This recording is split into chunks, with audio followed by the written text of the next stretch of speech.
Hello and welcome back to another video. In this problem, we're given g of x is equal to ax squared plus 24. We're asked what is the value of g of negative 4? Well, how do we solve that? We plug in negative 4 for x and then we solve for it. However, we would still get an a in the answer and we don't have that here, so we have to solve for a elsewise. The way we're going to do that is because we're given g of 4 is equal to 8. So if we plug in 8 for g of x and 4 for x, so plugging in 8 here and 4 here, now we can solve for a, and then we can plug it back in later and get g of negative 4. So we have 8 is equal to 4 squared is 16a plus 24.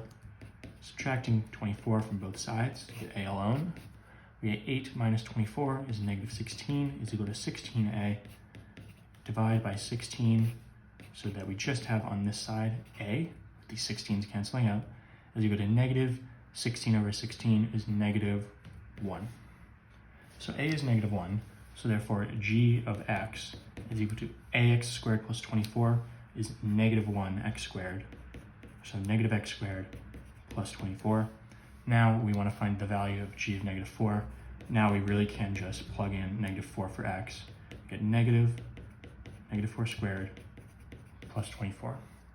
So g of negative 4 is equal to negative, and then negative 4 squared is positive 16 plus 24.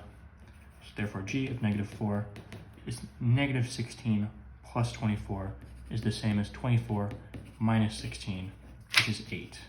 So g of negative 4 is 8, which correlates with a, which is your final answer. As always, thank you for liking and subscribing, and I'll see you in the next video.